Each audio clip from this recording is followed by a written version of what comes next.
তো এই যে বাচ্চাগুলো দেখতে পাচ্ছ, কত বড় বড় বাচ্চা হয়েছে দেখেছো? এত বড় বড় বাচ্চাগুলোকে খেয়ে ফেলেছে। আমার যে এই যে দেশি মুরগির বাচ্চাগুলোর মধ্যে কি রয়েছে, দেশি মুরগির বাচ্চা এই যে এখানে একটা রয়েছে।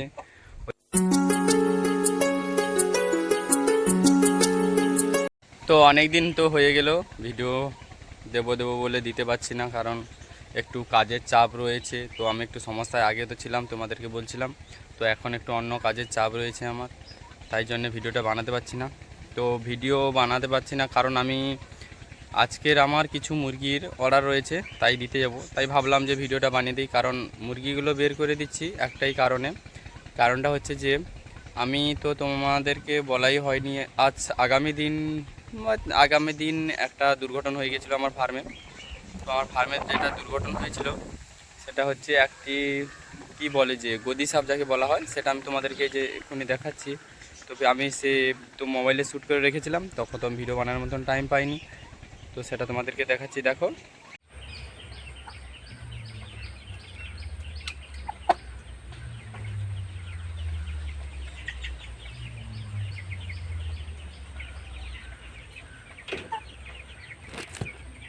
হ্যাঁ, তোর আজ মৃত্যু সত্যি নিয়নি বাচ্চা।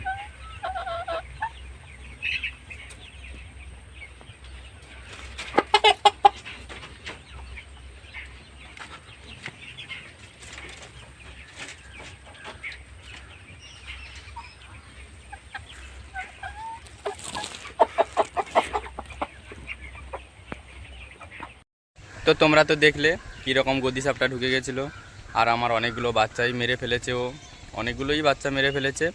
আর এই আমার এতটাই ভাগ্য ভালো, এতটাই নসিব ভালো যে ওরা বড় মোরগের উপরে কোনোই কিছু ক্ষতি করেনি, শুধু বাচ্চাগুলো কটা খেয়ে নিয়েছে। তো আমি নন্দীগ্রামে ছিলাম, পায়রা বাচ্চা ফুটছিল, আমি মাঝখানে এসে দেখে গেছিলাম যে কিছু পায়রা বাচ্চা ফুটছিল। তারপরে আমি ভাবলাম আসি ভিডিও তোমাদের সঙ্গে শেয়ার করব। তো আমি এসে যখন দেখি না, ওখানে বাচ্চাও নেই আর ডিমও নেই। তো আমি তখন ভাবলাম এখান থেকে কী নিয়েছে, তখন আমি অতটা বুঝতে পারিনি, আমি ভাবছিলাম হয়তো অন্য কোনো সাপ ঢুকেছে। এই আগেও ঢুকেছিল ও আগেও একবার ঢুকে এরকমই পায়রা ডিম বাচ্চা টাচ্চা হয়তো আরও কী বাচ্চা খেয়েছে কে জানে। তো আমি তো আমার অতটা হিসাব করে নিই, আর তো আমার অতটা হিসাব করা হয়নি, তাই জন্য আর দেখা হয়নি। তো চলো, আমার অনেক কিছুগুলো খেয়ে নিয়েছে ও। তো চলো তোমাদের মুরগিগুলো দেখাই। তো তোমরা তো দেখতে পাচ্ছ এখানে আমার মুরগিগুলো রয়েছে। তো এই যে বাচ্চাগুলো দেখতে পাচ্ছ, কত বড় বড় বাচ্চা হয়েছে দেখেছো? এত বড় বড় বাচ্চাগুলোকে খেয়ে ফেলেছে। আমার যে এই যে দেশি মুরগির বাচ্চাগুলোর মধ্যে কি রয়েছে, দেশি মুরগির বাচ্চা এই যে এখানে একটা রয়েছে, ওই যে সেখানে রয়েছে, ছোটো ছোটো যেগুলো লাগছে না, ওগুলো দেশি মুরগির বাচ্চা রয়েছে। তো প্রায় ভাগই দেখেছি দেশি মুরগির বাচ্চাগুলোই বেশি খেয়েছে। তো যা হয়েছে সে আমার ভাগ্যে ছিল, ওটা নিয়ে আর কোনো ভেবে লাভ নেই। তো তাও এবার চেষ্টা করব, কিন্তু আমি বুঝতে পারলাম না যে আমার এই যে ঘর, এখানে জাল দেওয়া আছে, উপরে ফায়ারটে মারার পর জাল দেওয়া আছে, এখানটা এখানটায় শুধু একটু ফাঁকা রয়েছে। আমার যতদূর সম্ভব মনে হয় এখানে দিয়েই ঢুকেছে। তো যা হয়েছে আমার ভাগ্যে ছিল, ওটা আর আমার বলে আর কি হবে। তো আর এখানে তো দেখতে পাচ্ছ আমার বড় মুরগিগুলো রয়েছে, আজ অর্ডার বলতে আমি দেবো বলছিলাম, তাই জন্যে দাদা একজন নেবে, তাকে দিতে যাব আমি। আর এখানে রয়েছে বাচ্চাগুলো। তো চলো আমি দেখি আমার যে কবুতরটা, এখানে মুখী কবুতরটা রয়েছে, ও তো ডিম দিয়েছে, এ তো 2 পিসই ডিম দিয়েছে। এর ডিম এঁকে দিয়ে ফোটাবো না, কারণ এ ডিমে বসতে পারবে না, তাই জন্য এর ডিম এঁকে দিয়ে আর বাচ্চা ফোটাবো না। এর ডিম আমি ভেবেছি, এই যে মুখী পায়রা, এর ডিম ভেবেছি যে এঁকে দিয়েই বাচ্চা ফোটাবো। এঁকে দেখেছো, এঁকে আগে আমি বাইরে পাঠিয়ে দিই। এও ডিম দিয়েছে, কিন্তু এও ডিম দিয়েছে, এঁকে আগে বাইরে পাঠিয়ে দেবো, তারপরে দেখেছো একটু রাগি, একটা খুব পরিমাণ রাগি পায়রা যাকে বলা হয়, দেখেছো? দেখতে পাচ্ছ এ কিন্তু এখানে ডিম দিয়েছে।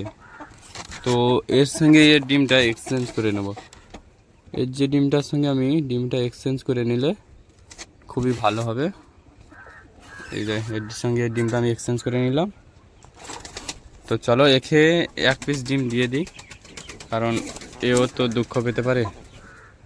তো থাক এর কাছে 1 পিস ডিম, 1 পিস ডিম নিয়ে বসুক, 1 পিস ডিম নিয়ে বসুক, আর এর কাছে আমি দিয়ে দিলাম 2 পিস ডিম। তো দেখি কে বাচ্চা ফোটাতে পারে, একে তো দিয়ে দিলাম ডিম দুটো।